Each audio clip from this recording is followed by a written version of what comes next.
There is no magic formula for taking care of your lawn before and after vacation. Today on Budget Lawns, I'm going to give you the easiest tips to do that. Like a lot of things in lawn care, vacation prep and care for your lawn after you return from vacation seems to be made a lot more difficult than it has to be. For some reason, I find that people are drawn to the more step-by-step processes that make the person in front of the camera sound super smart when in reality it doesn't have to be that sophisticated. Like how I prepared my lawn for vacation and what I just did to it upon returning. First day in the lawn in 9 days. No water, no mowing over that stretch, and everything is just fine. But today on Budget Lawns, I'm going to give you 2 simple tips to do before you leave on vacation and 2 simple tips to do when you return. Now, these first few tips I'm going to give you are just kind of my own personal opinion, and I'm going to throw them out there just for kicks and giggles, we'll say. All right, first major tip is how about before you leave, you don't advertise to the world on social media that you're going anywhere? Nothing says my house is vacant for the next 7 to 8 days, whatever it is, like blasting it all over social media that you're gone. Go ahead and tell your wife or significant other to not do that as well. Not a good idea. If you notice, I haven't done anything on YouTube over the last 8 to 9 days, with exception of responding to a few of your comments. That's all I've done. No posts, no videos, certainly not advertising that my new home is all alone while we are out of town. Just leave. Leave your house, go enjoy your vacation. Your lawn, I promise you, will be here when you return. There's no need to check it out on your surveillance cameras. There's nothing you can do while you're sitting on the beach or at Disney World or out the Grand Canyon. Whatever you're doing, the lawn does not matter. Enjoy the time with your family. All right, that's it for that. Let's jump into the first 2 tips I think you should be aware of before you leave on vacation. Now, all these tips I'm going to give you, they are exactly what I just did to mine, okay? Tip number 1, before you leave for vacation, raise your height of cut just a pinch, okay? I raised mine just 1 setting on the rotary mower, and I just wanted to get it a little bit taller for that stretch of time that we were gone. For 2 main reasons. I knew the temperatures were going to be around 100 degrees, and I knew that we had no rain in the forecast. So the lawn just got beat up by heat and dry conditions for 9 straight days, and I wanted just a little extra height on the grass to hold in whatever moisture was there before I left. Okay, so raise your height of cut just a pinch. Just 1 notch, that's all that matters. Tip number 2 before you leave, water it, and water it heavy. Okay, I threw down probably 3/4 of an inch there at the last minute before we left. So I mowed and watered right at the last minute before we headed out of town. So it was going to get those 2 major cultural practices right before we left. Then from what happens from that point on is out of my control.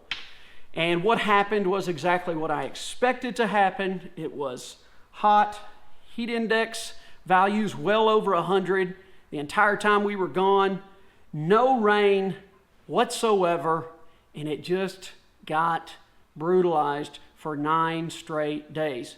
But fortunately, we returned, the heat is broke, we're down in the low 80s today, and I just finished up the first bit of yard work in the last 9 days, okay?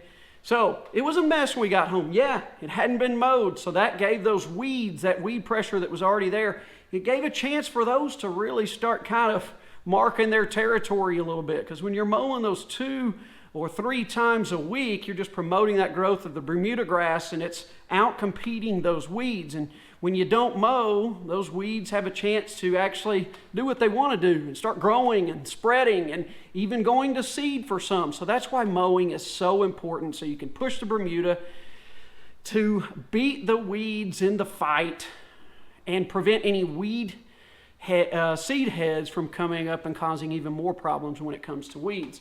So we had some seed heads on the weeds, we had weeds going nuts, and we just had seed heads in the Bermuda like nobody's business. But hey, the vacation was awesome, and I knew when I got back today that I was going to take care of all this mess. So when you get back, what are those 2 tips that you should put into place to kind of get things back to normal, to, let's say, right the ship? Well, these are pretty simple as well. Tip number 1, mow, okay? Just mow. And I know a lot of people are going to come to you with all of these methodologies and really great sounding steps to getting your hide cut back to where you want it, but I'm going to make it real easy for you right here. Put the mower blade right back where you had it before you left, and I'm talking that one step where I raised it, that one step, because when I raised it before I left, that's where I want it for the summer anyways. So just put it right back where you had it and rip the Band-Aid off and get it back down to where you want it, okay? Yeah, I might have some crop circles. Yeah, it might take some of the green off, but why am I going to slow play this process to get the lawn back to where it was before I went on vacation? I just put the deck right where it was on that last mow before we left and just let her rip. Doesn't look all that bad, does it?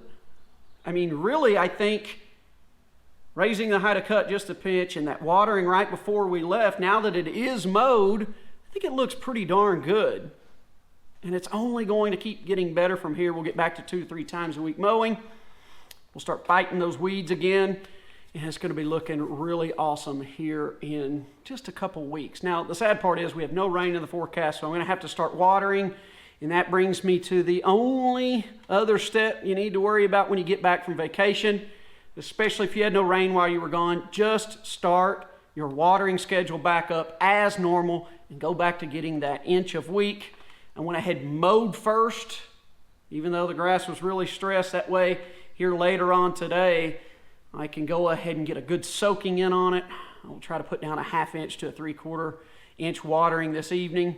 Yes, it's in the evening, but it needs water. And when it needs water, you got to give it a drink. So I'm just going to soak it really nice and deep this evening and give it the drink it needs. Because you can tell by looking at it, it's dry in spots. It needs a drink. Now, how do you know when it needs a drink? You see on some of these areas where it's kind of starting to turn real thin and silvery, all those grass blades are dehydrated. That's the best way to put it. They're dehydrated, they're losing their color. They need some water, especially those areas along this retaining wall where those blocks really heated up during the day. Those are my worst spots, and unfortunately, that's that sod that I transplanted from the side yard that we've talked about in past videos. That did kind of take a beating, but it's in a lot better shape than I thought it would be. And once we give it some water, it will bounce back so fast. So there's really no reason to worry about that. Aside from needing water, yeah, you can tell it needs some fertilizer as well. It's only had 1 round of fertilizer on this new lawn, so it's due for its 2nd round, and that is coming up very, very soon. You can tell how some areas are nice and dark green and thicker than others. It just hasn't had enough fertilizations yet to really start just moving like crazy. The heat has been helping, but it needs to be fertilized, and that will help out a ton as well. And I'm still amazed too on this side part of the yard where I cut out all that sod. Look at all the Bermuda that has just continued to thrive. It's crazy. It is filling in on that bare dirt, getting blasted by the sun with no water, no nothing for the last 9 days. And they don't call it the alpha grass for no reason, because it is just becoming more and more difficult to deal with. We've got future plans for that, so I can get all that killed off, another layer of topsoil down, and then eventually some mulch. And hopefully that will help kind of reduce how much of that Bermuda is able to make it. All right, my friends, don't make vacation prep before you leave and care for your lawn when you return more difficult than it has to be. Raise your hide cut right before you leave and give it a good soaking of water. That's all you can do. Go enjoy your vacation. When you come back, just mow it right back where you had it and water it again. All right, don't worry about and sweat over and get too obsessed or anal about all these processes that sound really smart and good, and I'm sure they have their advantages. But the 4 tips I laid out for you are the same 4 that I always use every time I go anywhere for any length of time, and it always works out just right. And as we always say, nothing is a substitute for experience in the lawn. If you've tried something and it worked, keep doing it. Okay, my friends, that's going to do it for this edition of Budget Lawns. I sure appreciate you joining me as always. If you found any of this information helpful, leave me a thumbs up. Subscribe if you haven't already, and join me in the next one, which will be coming up real soon.